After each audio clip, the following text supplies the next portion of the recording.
C'est le journal du télétravail. C'est un cas d'école que nous allons étudier aujourd'hui dans le journal du télétravail. Nombreuses sont les entreprises qui se sont ou qui vont se doter d'une charte du télétravail pour mieux appréhender et organiser le travail à distance, hybride ou non.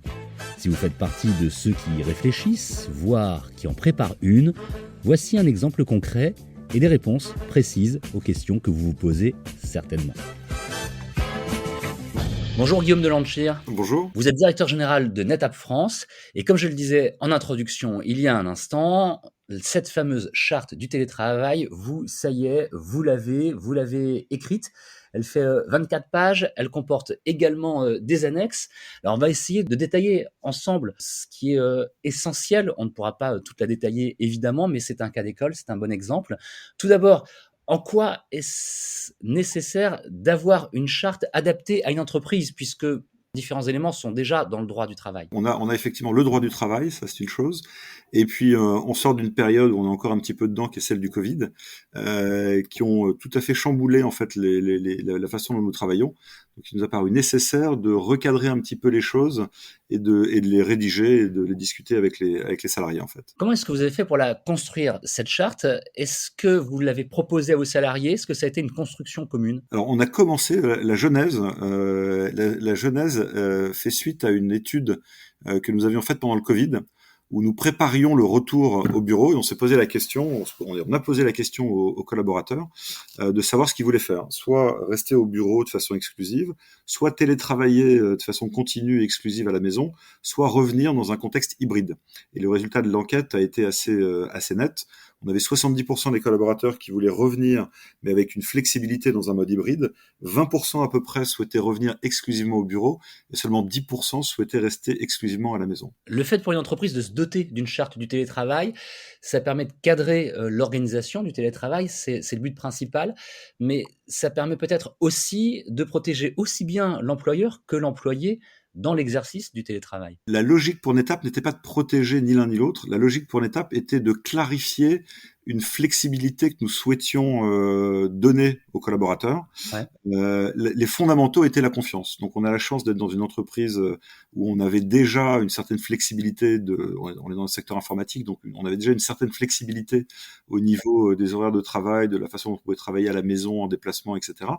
Mais on a voulu normaliser les choses sans contraindre, c'est très important, sans contraindre nos collaborateurs, mais en leur donnant tout de même, on va dire, quelques règles d'application du télétravail. C'est ça, il est spécifié lorsqu'on feuillette le document, il est spécifié ce qui est mis à disposition, par exemple, de l'employé, comment est-ce qu'il peut travailler à distance lorsqu'il n'est pas dans les locaux de l'entreprise, mais également ce qu'il doit faire dans différents cas, lorsque le matériel ne fonctionne pas, lorsque il doit répondre à telle ou telle situation. Absolument. Alors le début de la charte, c'est vraiment un paragraphe qui explique qu'on a une relation de confiance entre les collaborateurs et d'une façon générale et les managers chez NetApp.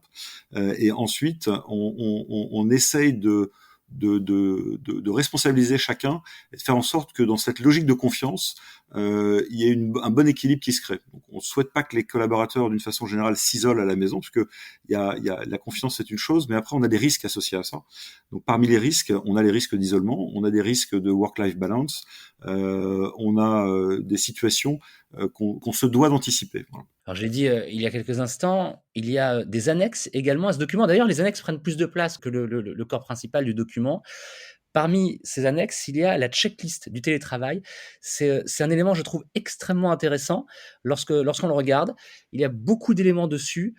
L'idée, c'est que chacun puisse vérifier s'il a une bonne connexion Internet, s'il prend bien des pauses régulières. Donc, on parle d'environnement de travail, on parle de communication avec l'entreprise, on parle de la santé mentale aussi du salarié.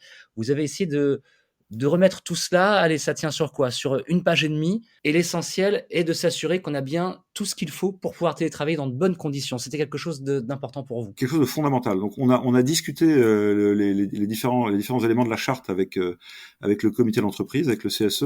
On avait également la présence d'un médecin du travail qui était là pour nous orienter et nous donner certains conseils liés à la santé des collaborateurs, physique et mentale. Et on a effectivement décidé de travailler avec. Alors on a fait ça avec la médecine du travail, un ergonome et puis un petit peu de recherche sur justement cette checklist. Donc cette checklist, elle est toute simple, hein, mais sur l'environnement de travail. Comment est-ce que je travaille? Est-ce que je suis suffisamment éclairé? Est-ce que je suis bien assis? Est-ce que mon ergonomie est bonne? Est-ce que je n'ai pas de bruit autour de moi, etc. Ensuite, la communication. Est-ce que j'ai des outils qui sont suffisants pour me permettre de communiquer correctement? Ensuite, les pratiques du travail. Est-ce que j'effectue lorsque je suis à la maison suffisamment de pauses? Est-ce que je me lève régulièrement? Est-ce que je fais des exercices? Ensuite, la santé mentale, etc. Donc, on a différentes catégories et les collaborateurs peuvent regarder chacune de ces catégories et faire une sorte d'auto-assessment, une sorte de checklist. Et si jamais ils se rendent compte qu'il y a un souci ou que finalement cela ne leur convient pas, on les invite très fortement à discuter avec leur manager. Et quoi qu'il arrive, on a des bureaux, on a la chance d'avoir refait les bureaux pendant le Covid. On a les bureaux qui sont évidemment là pour les accueillir s'ils préfèrent revenir plus souvent au bureau. Elle est pleine de bon sens, cette checklist. Faire attention à différentes choses. Vous parliez par exemple de l'ergonomie, mais lorsqu'on demande est-ce qu'il y a pas trop de bruit autour de vous, si malheureusement on habite à un endroit qui est très bruyant, on n'y peut rien. Donc j'allais vous demander qu'est-ce qu'on fait dans ces cas-là? Revenez travailler au bureau, c'est un petit peu ça la réponse. Absolument. Quand on parle de flexibilité, on a donné des guidelines. Donc, on a proposé aux collaborateurs, on leur a dit, écoutez, on n'impose rien. L'idée, c'est de pas être contraignant. L'idée, c'est que vous ayez une flexibilité qui vous convienne le plus. On vous demande néanmoins d'essayer de venir au bureau régulièrement, idéalement 2 à 3 jours par semaine, sans obligation. On vous demande, alors les rares contraintes sont effectivement de venir quand il y a des réunions d'équipe, quand le manager le demande, quand il y a certains événements qui nécessitent qu'il y ait effectivement un contact d'équipe. Mais très clairement, pour les collaborateurs pour lesquels cela poserait un problème de travailler à la maison ou d'une façon générale rester longtemps pour des problématiques généralement logistiques, on a évidemment un bureau et qui a été repensé d'ailleurs pour que les collaborateurs qui viennent travailler puissent travailler et puissent collaborer plus facilement. Guillaume de Lancher, nous sommes en train de feuilleter ensemble cette charte du télétravail que vous avez mise en place au sein de NetApp France. Je suis toujours dans la partie annexe et c'est intéressant parce que la 4e annexe est une deuxième charte.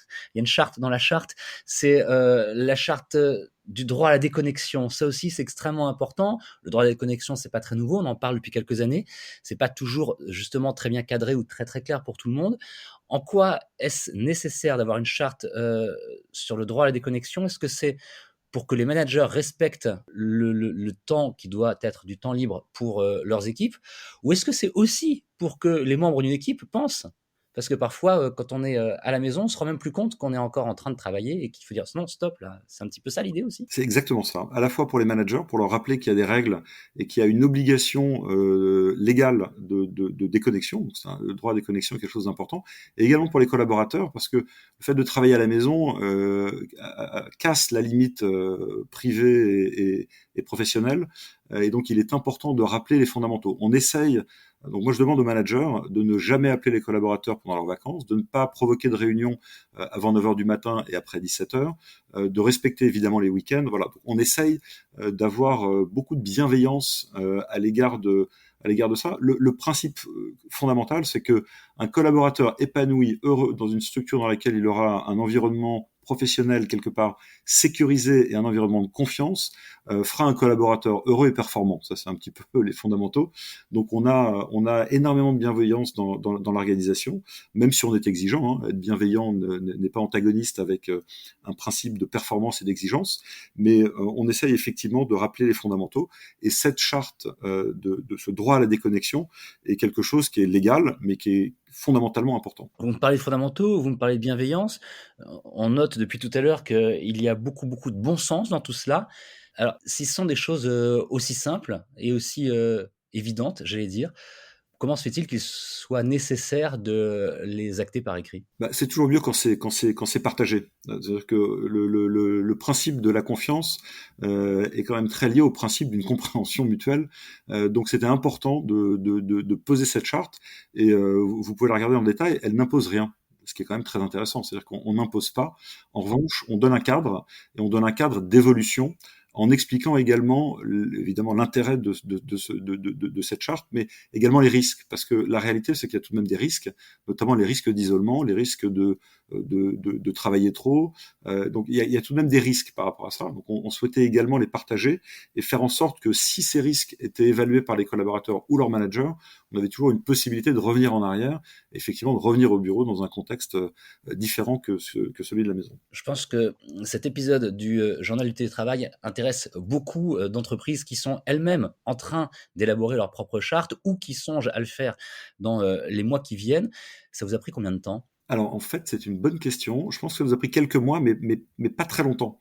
On a eu des collaborateurs qui étaient motivés pour travailler dessus, au niveau du comité d'entreprise. Nos services RH ont également beaucoup travaillé dessus. On a pris évidemment un avocat pour être certain qu'on ne faisait pas de bêtises, parce que l'idée était d'apporter de la flexibilité, mais pas de se mettre de façon orthogonale au droit du travail ou quoi que ce soit. Donc on a quand même fait valider par un avocat cette charte, et elle a été ensuite soumise à l'inspection du travail et déposée. Alors il y a un contexte réglementaire, donc on a déposé officiellement cette charte. Oui, c'est indiqué d'ailleurs. À la fin de la charte elle-même, elle a été déposée auprès d'un organisme officiel, la Direction régionale de l'économie, de l'emploi, du travail et des solidarités.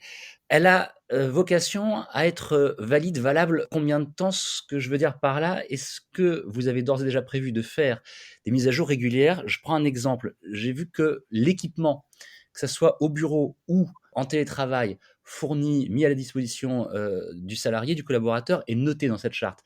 Ça veut dire que le jour où vous allez décider de faire évoluer vos équipements, vous allez mettre la charte à jour, par exemple. Mais il y a d'autres raisons sans doute. Oui, probablement. Alors aujourd'hui, on n'a pas prévu de la faire évoluer de façon particulière, parce qu'elle est suffisamment ouverte et large pour que la majorité des cas de figure soient anticipés. Néanmoins, si jamais il y a des besoins d'évolution, on la fera évoluer, mais on n'a pas prévu de rythme d'évolution. Je vous remercie beaucoup en tout cas d'avoir bien voulu la commenter. Évidemment, c'est pas en quelques minutes qu'on peut analyser chaque article, chaque détail. On l'a dit tout à l'heure, votre charte du télétravail fait 24 pages. Il y a 18 articles pour la charte elle-même, plus 4 annexes, la checklist du télétravail, les politiques en vigueur utilisées en référence, une procédure en cas d'accident. Ça, c'est simple, rapide, c'est quelques lignes, mais vous y avez pensé et c'est noté noir sur blanc.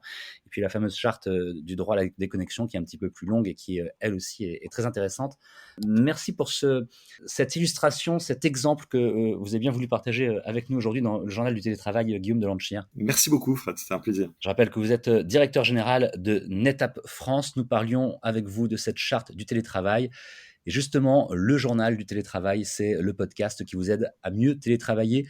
Vous le retrouvez sur toutes les plateformes de diffusion gratuite de podcasts, sur capital.fr bien évidemment, et vous retrouvez également des prolongements de ce que nous disons ici, à l'oral, à l'écrit dans le magazine Management. À propos d'écrit, si vous souhaitez correspondre avec nous, une adresse email, lejournaldutélétravail@gmail.com. À bientôt. C'est le journal du télétravail.